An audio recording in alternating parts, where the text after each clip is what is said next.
Hello, gamers. Well, I've been hounded to do a video on the ORC license, and I've finally gotten around to it. Um, I don't have a script, and I'm not a very good spontaneous speaker, but I think this is a better way to deal with it. So I got my ORC license, I got my OGL, so I can compare it, and I'm going to try and give you my feelings on it, which aren't good exactly. So So let's just start here. There are two things that I had a problem with above and beyond everything else in the OGL. Not that these are the only problems with the OGL, but the OGL failed on acceptance and consideration. The fundamentals of contract law are offer, acceptance, and consideration. You have to offer something, it has to be accepted in that form. Otherwise, your acceptance is seen, if you accept under condition, that's seen as a counteroffer. So offer, acceptance of that offer, and consideration, something of value passing between the parties.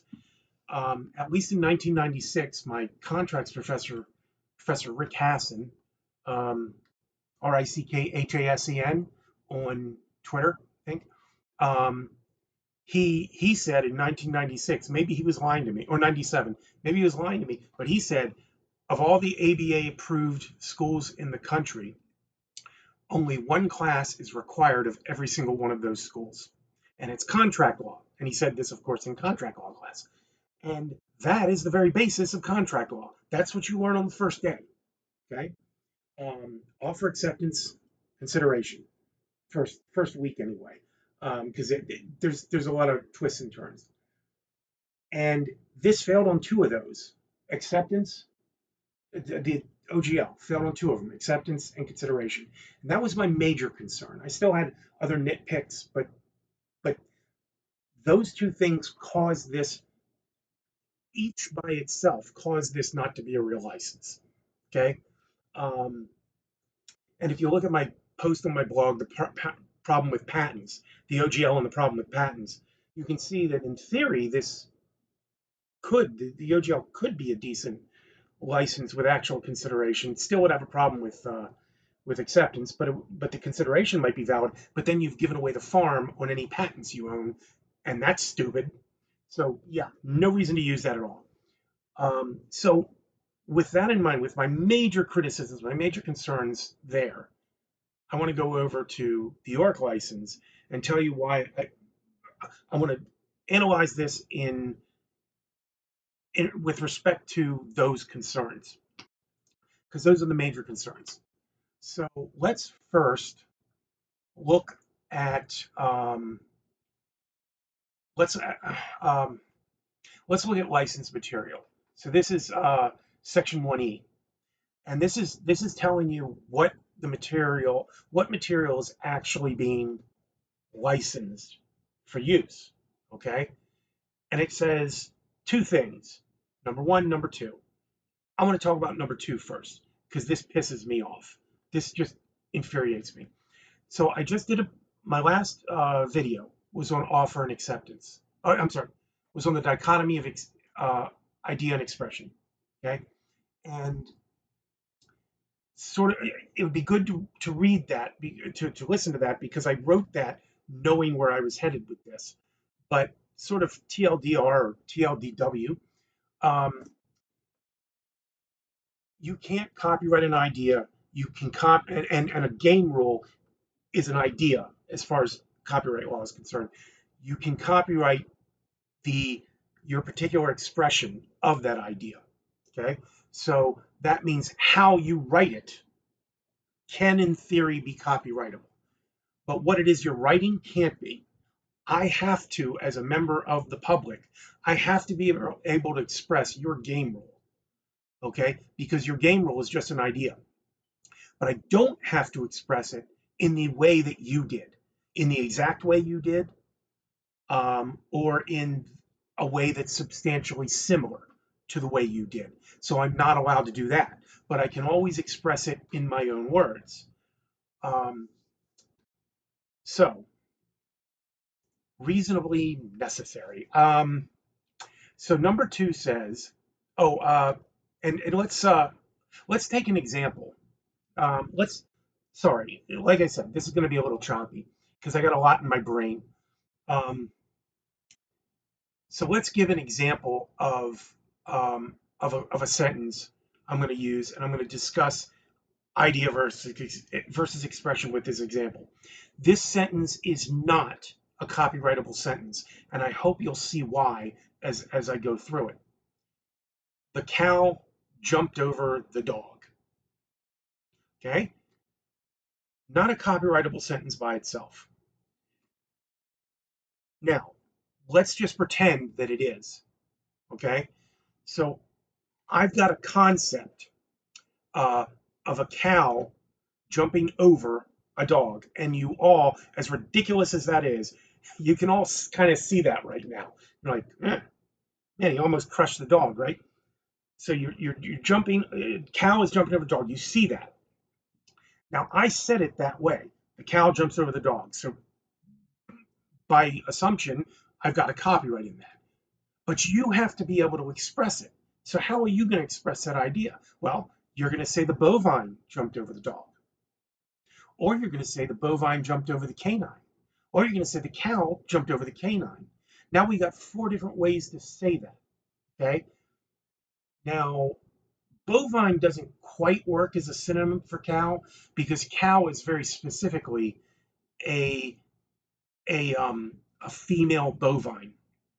So it's not quite a synonym. And of course, there's other uses for cows.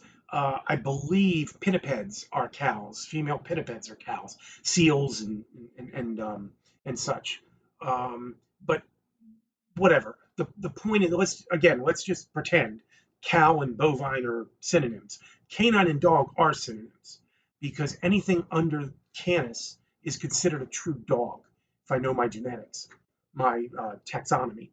So canine and dog are the same thing. You may think of a golden retriever, a Shih Tzu. Yeah, I just wanted to say that. Or any of those dog breeds, domestic dog breeds. You may think of those when you hear dog, but a wolf is a dog. And I think everybody inherently, intuitively knows that. So, so it doesn't matter what dog. So you're not being specific. So dog and canine, they're synonyms for these purposes. But we're just going to pretend that bovine and cow are. So I've given you 4 different ways to say it. Now, of those 4 ways, I could substitute in leapt instead of jumped, leapt over the dog, etc. Or bounded over the dog, I think would work.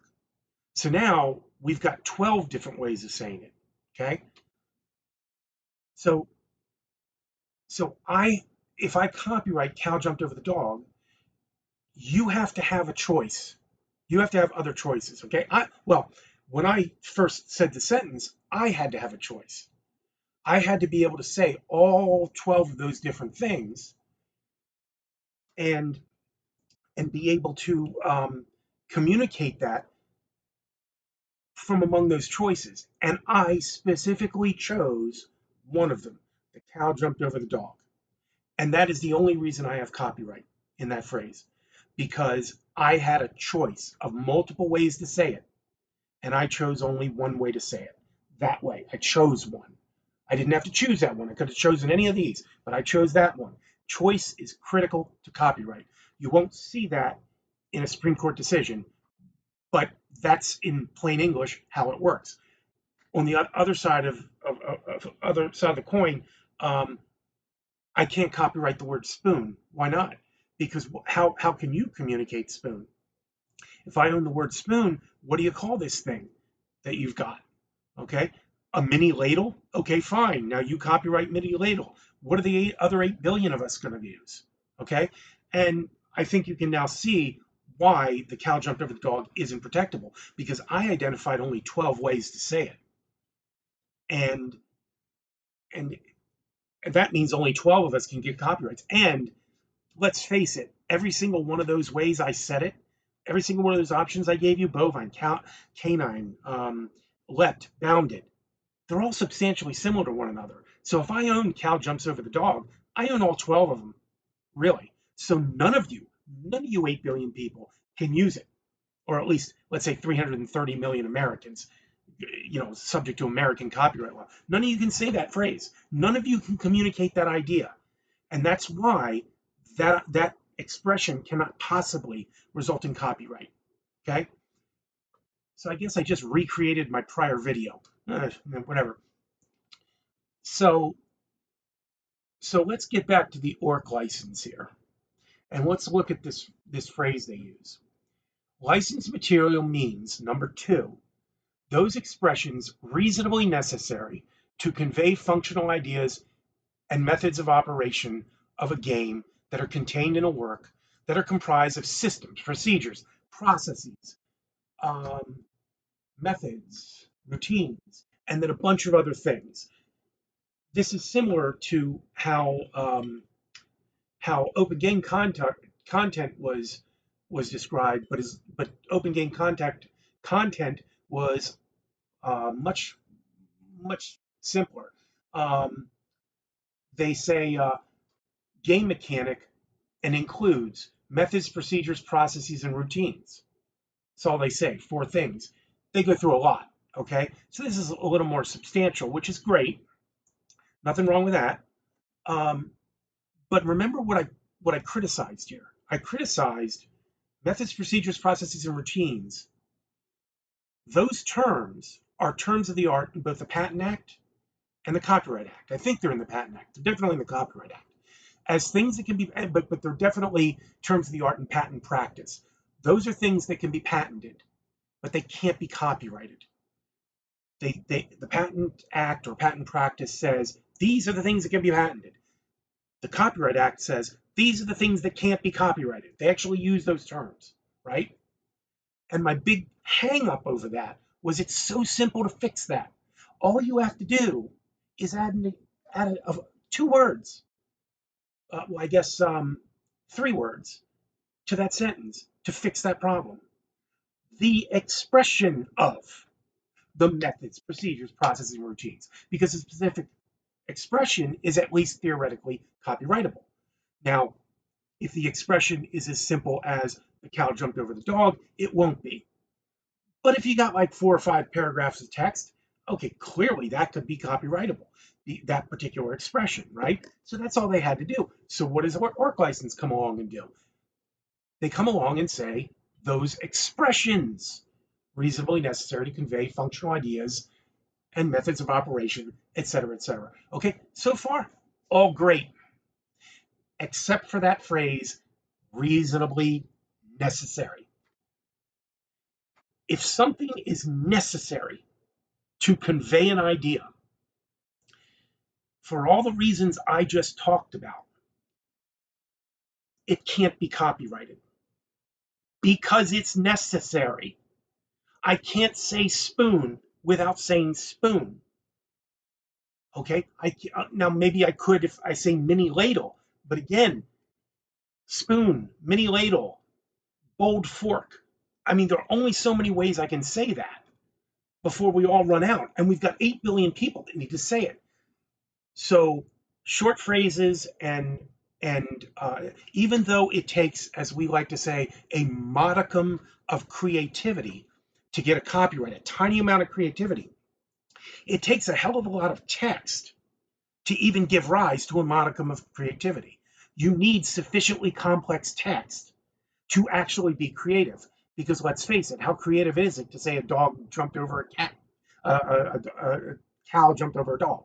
Okay, it's not very creative, and not just because the idea isn't creative, but because the way I said it isn't creative, because it's not complex enough to be creative. Okay, but extending a copyright to that would prevent me from being able to prevent other people from being able to express the idea, right? In other words, I can't have a copyright because it's reasonably necessary for everyone else in the world to be able to say what I said or anything substantially similar to it. The second you say reasonably necessary, you take everything that's being written here and you remove it from copyrightable material. You're talking about things. You're talking about things that cannot be copyrighted because they are reasonably necessary. So you are not licensing anybody anything. Okay. So in other words, if I have to say their game rule in the way they said it, or anything substantially similar, if I have to say it that way, if it's reasonably necessary for me to say it that way, then they don't have a right to stop me. And if they don't have a right to stop me under copyright law, what the hell are they licensing to me? So all of this, while this IV, all four of these paragraphs are really fleshing out all the aspects of games, and boy, they did a lot of work to do that, and they were clever about that, and they said those expressions reasonably necessary drops all that out of the license because none of that is protectable because it's necessary for me to say it. I'm running this point into the ground because I just want to make sure you understand it. If it's necessary for me to say it, they can't stop me from saying it. That's what necessary means. Google it. You don't have to go to Black's Law Dictionary. Google it. What does necessary mean? Well, you kind of have to, right? So if I have to do it, they can't stop me. And if they can't stop me, they can't license me.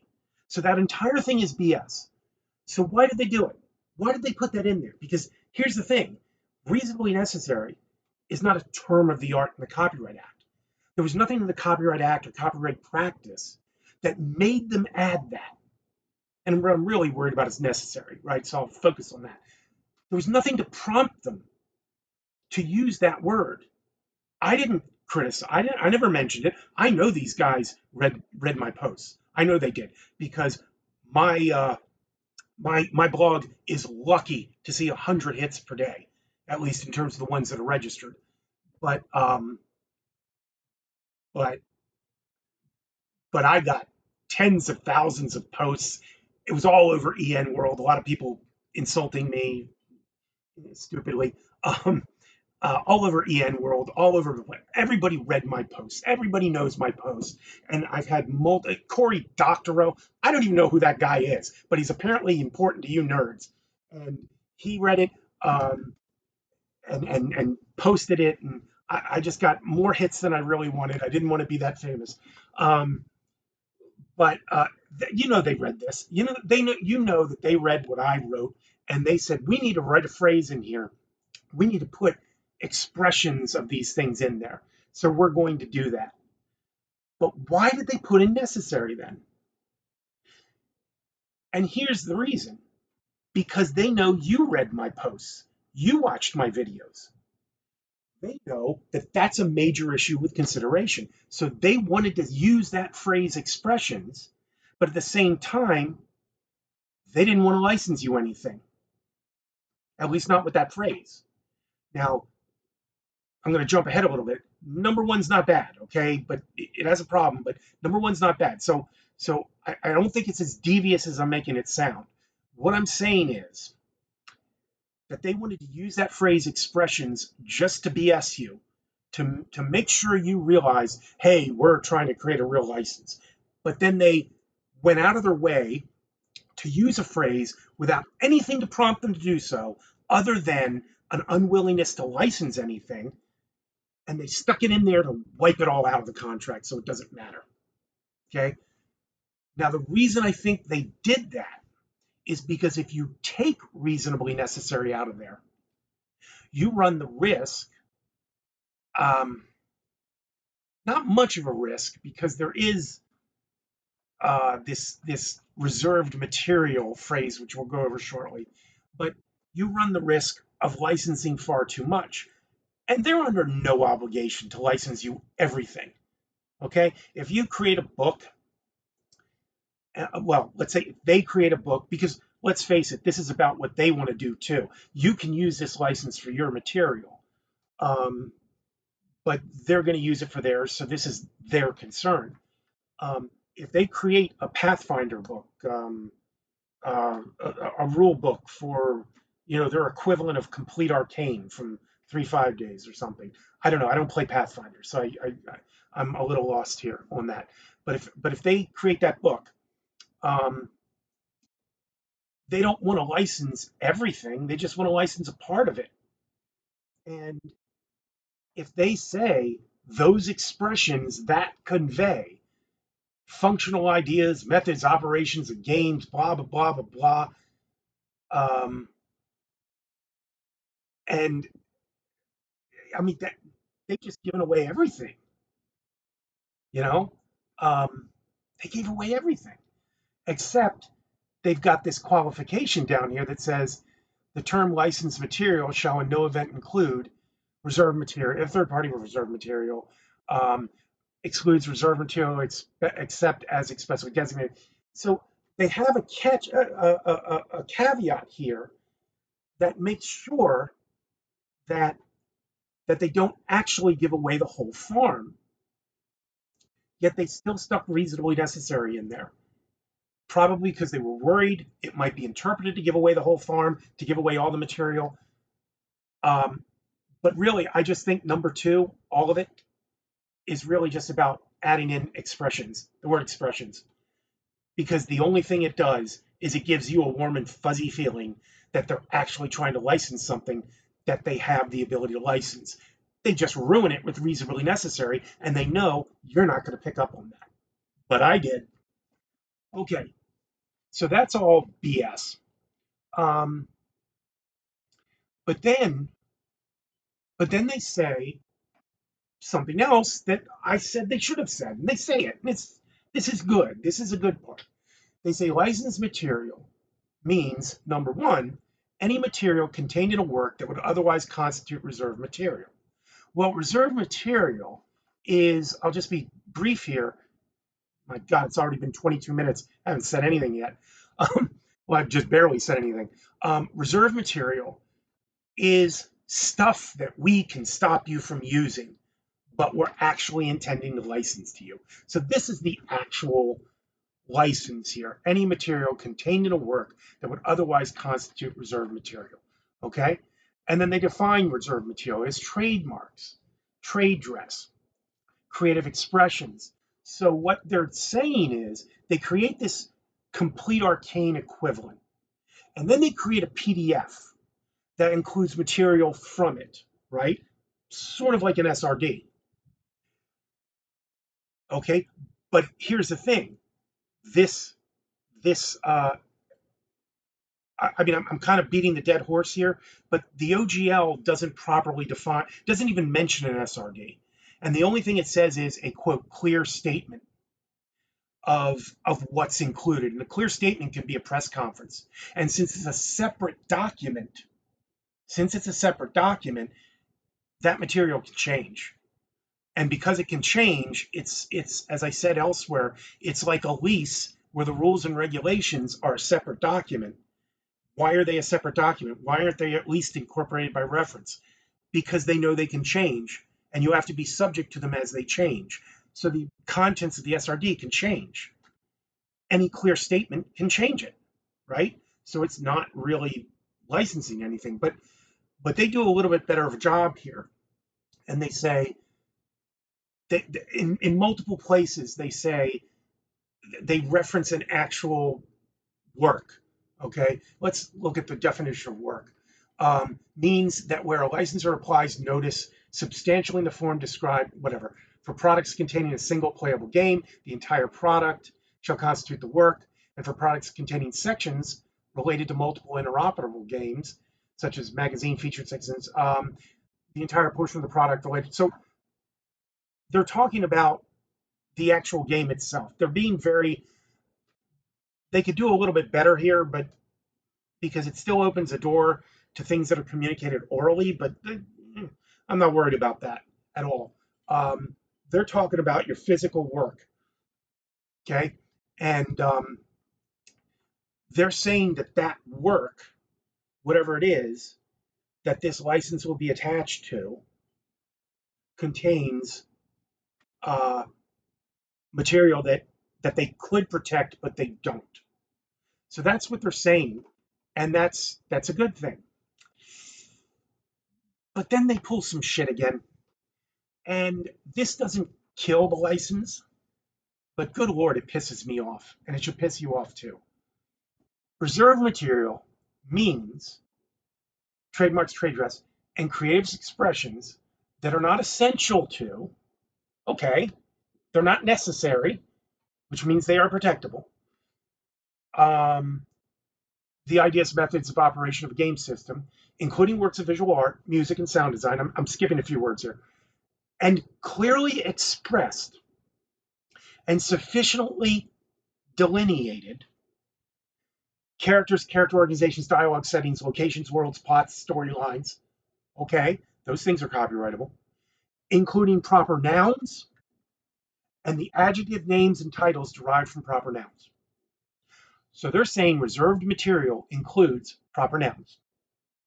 Reserved material includes the word Elminster because they're under the impression that WotC is, or at least they're pretending to be under the impression, because I think they're more competent than this, that Elminster can be copyrighted, that any one single word can be copyrighted, that Elminstery, meaning like Elminster, well, that's an adjective derived from the proper noun Elminster, and that can be copyrighted. The Elminster's boy, meaning Elminster's son, that's a name that's derived from the proper noun Elminster. The Elminster of Waterdeep, meaning the High Wizard of Waterdeep, that's derived from two proper nouns, Elminster and Waterdeep. All those things are protectable according to them. No, they're not. They're not. You can't copyright a single word. Okay? I don't care how fanciful it is. Fanciful is a trademark way of saying a word that's just made up, just completely made up. Nobody's used it before. If I call my wizard Zizawax, you can call your fighter Zizawax. You can call anybody Zizawax. I don't own that word. Okay? In fact, I could create a character in my book who's a plumber named James Bond.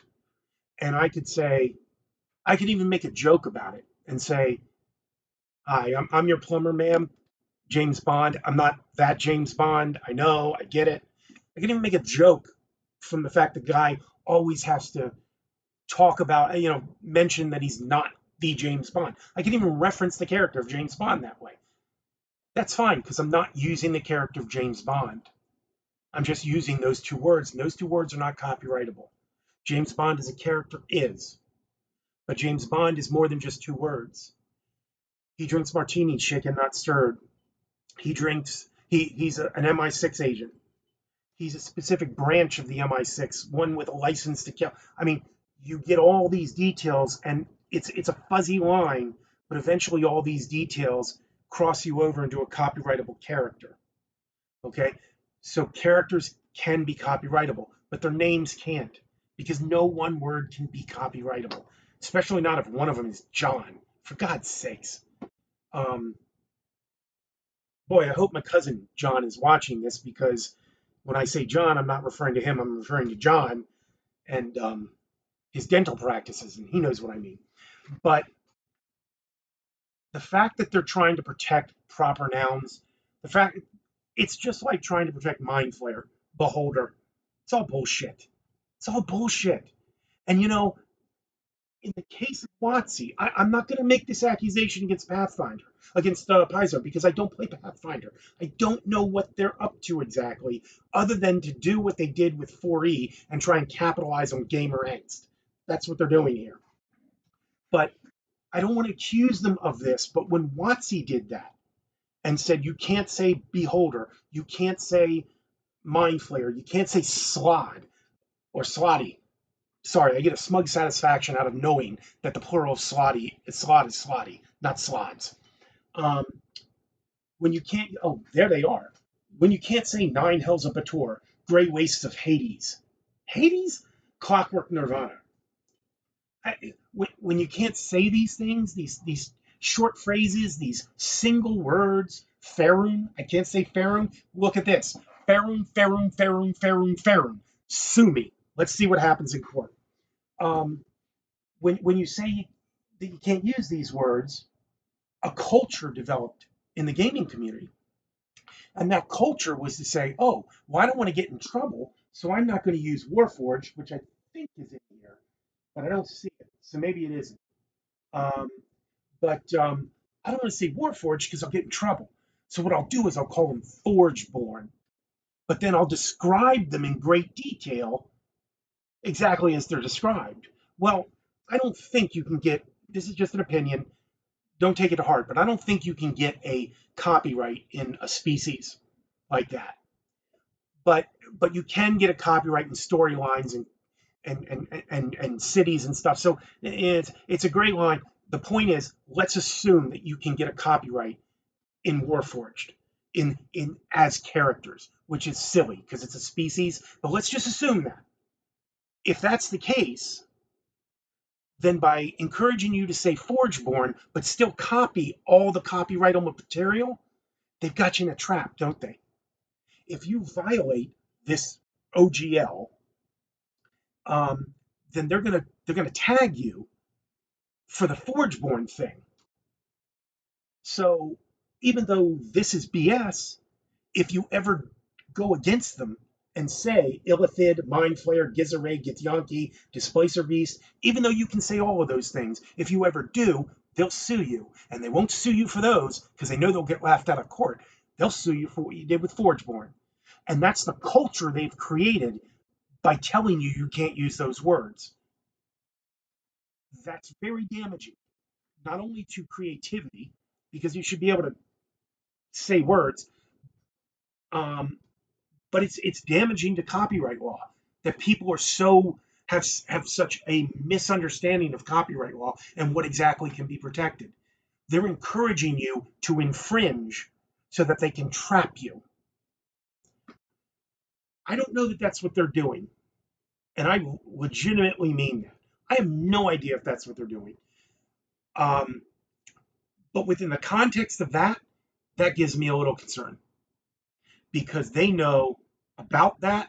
They know what's happened because of that. They know that I've come out and criticized that, and yet they still stick this language in there saying proper nouns can be protected. Now, maybe I'm reading this wrong, in which case they've written a vague license. But um, but maybe I'm reading this wrong, and maybe they're saying simply that the sufficiently delineated characters, character organizations, etc., might include proper nouns. But then why put that in there? It's again just to maybe get you to take this approach of fooling you into thinking you can't use those proper names and having you voluntarily not use them. Come on, that's ridiculous. You should be able to reference these characters. Um, so that concerns me. Um, and now there's one other thing I want to bring up. It's already been 33 minutes. You guys are probably falling asleep. Maybe you've paused it, taken a nap. That's a good idea. Do that now. But there's one other thing I want to point out here because it really, really bugs me. So, what they do is they provide you a sample notice. And they say, by way of example only, the following notice would comply with the requirements of this ORC license. You don't have to use what I'm about to discuss. They're not telling you have to use it. They just gave it as an example. But they gave it as an example of something that they think satisfies the ORC license. Okay, here we go. Reserved material elements. So basically, what you do is you put this notice in here, the ORC notice. This product is licensed under the ORC license, etc., etc. Attribution. This product is based on the following licensed material. Title of the work. Pathfinder campaign setting. I don't know, whatever. Um, Expressly designated licensed material. The following elements are owned by the licensor and would otherwise constitute reserved material and are hereby designated expressly as licensed material. And then they list them all out, right? But then they have this section, reserved material. Reserved material elements in this product include, but may not be limited to, and then it lists a bunch of things. The Skeleton Crew, the Horrible Nation of Fernarelia, the Order of Ossuaries and Edgelords, and all elements designated as reserved material under the ORC license. Okay, so what they've done now, when they say the skeleton crew, I don't think they're saying the words the skeleton crew, because they can't own that. Even though they put a K in crew, they can't own that. Anyone in New Orleans would tell you that. They can't own the word crew, even without the E on the end, I guess, whatever. Um, I think what they're saying is you can't use all that material that constitutes a copyrightable expression of an organization. That's what they mean by that. That's fine. That's 100% fine. The horrible nation of funeralia, um, fine. And then they say all elements designated as reserved material. So, in other words, this is just a notice, and it says these things are definitely reserved, but anything else you see in this product that are designated, this is reserved material, don't use it. All of that is also considered reserved material, but may not be limited to. Why put that phrase in there? That phrase changes this to mean that what's reserved material are the things we're listing here and the things we list elsewhere, and then some other stuff. But all the other stuff is supposedly licensed material. So what they're basically saying with that phrase is there's some of this stuff that says licensed, but it ain't licensed. And you have to figure out which. Well, now that sounds like WotC again, telling you, I don't know, some of this stuff is protectable, some of it isn't. We'll let you know later when we sue you. And I've talked about that ad nauseum, and I don't want to get into that again. But that's what they're saying. They're saying, but may not be limited to. So everything designated as reserved material in this work, plus some other stuff. But all the other stuff is designated as licensed material. So some of the licensed material isn't actually licensed. At the very least, that's a paradox. But at the very most, it's saying some stuff is reserved, and there's something somewhere that might indicate that elsewhere, and you should have known about it. That's some serious ambiguity there. And I don't know what to make of that. That's just so stupid. Now, again, you don't have to use this phrase. And if you do, talk to your lawyer before you do. Okay? But as far as I'm concerned, what this should be is this stuff is reserved, this stuff is not. Or here's my book, Complete Arcane. Here's a PDF or a pamphlet, if it's going to be physical, that contains some of the work in here. And then just license all of this. That's what you should do. Everything in here should be licensed. Okay? But if you don't want to create that separate book and you still want to use this ORC license for your main book because you just want to do one printing, then you need to designate what's reserved and what isn't. And this creates a huge ambiguity between those two things. Man, there's so much in here that looks fishy, looks suspicious. It's all done in the context of this entire debate. So they can't say this was an accident. They did these things on purpose. No one's told them.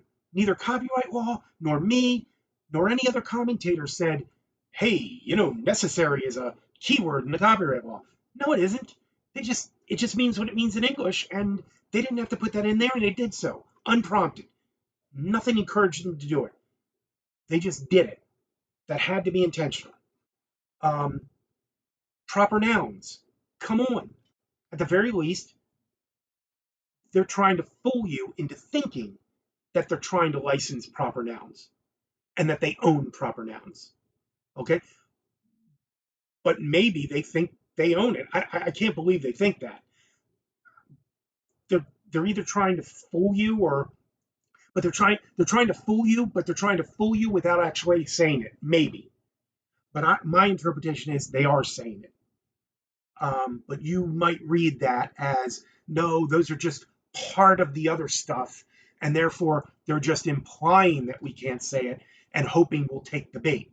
Well, either way, dicks.